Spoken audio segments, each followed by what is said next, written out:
చాలా బాధాకరమైన విషయం. అతన్ని చూసి మిమ్మల్ని నేర్చుకోమని చెప్పను నేను. మా తరం వేరు, మీ తరం వేరు. నేర్చుకోమని నేర్చుకునే రకాలు కాదు మీరు, నాకు తెలుసు. అంటే చెప్పడం వేస్ట్. కానీ అప్పారావు గురించి చెప్పాలి 4 మాటలు. ఏంటంటే అప్పారావు గారిని ట్రబుల్ షూటర్ అంటాను నేను. ట్రబుల్ షూటర్ అంటే మీరు మీలో చాలా మంది తెలియదు. సమస్యలు వస్తే సమస్యలు పరిష్కారం చేసే చాతుర్యం ఉంది మనిషి. నేను ఎప్పుడు నియోజకవర్గంలో అప్పారావు నాగవరమాల్లో కాదు, నియోజకవర్గం అంతా తెలుసు.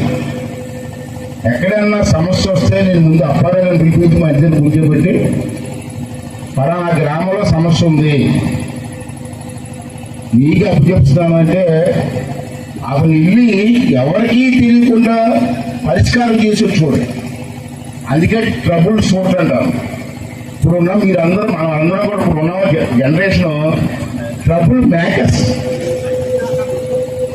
లేని ట్రబుల్ సృష్టిస్తుంటారు మీరు.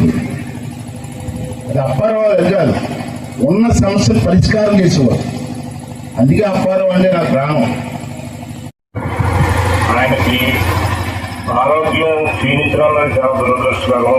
చిన్న వయసులోనే ఒక వైద్యం లేని జబ్బు రావడం, దానికి ఇంకా వైద్యులతోనే దానికి ట్రీట్మెంట్ లేదండి.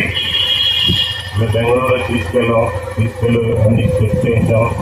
వారు ఇక్కడ రావలేదని చెప్పారు. ఒక అరుదైన ALS జబ్బు వచ్చింది.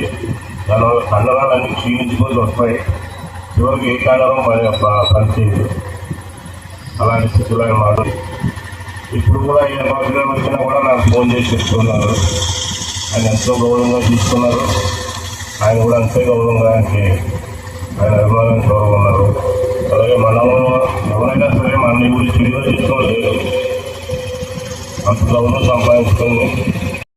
అప్పారావు గారి సంతానానికి ఇచ్చేటటువంటి గౌరవ శాసన సభాపతి చింతకాల అయ్యన్పాటి గారికి, సాన్వా డిస్ట్రిబ్యూటరీ కమిటీ చైర్మన్ చంద్రాణి గారికి, మండల పార్టీ అధ్యక్షులు వెంకటరామణ గారికి, కార్యకర్తలకు, పార్టీ నాయకులకు, పెద్దలకు అందరికీ నమస్కారం. ఈ విశాఖ సమయంలో మీరందరూ మా కుటుంబాన్ని వెన్నట్టు ఉంది.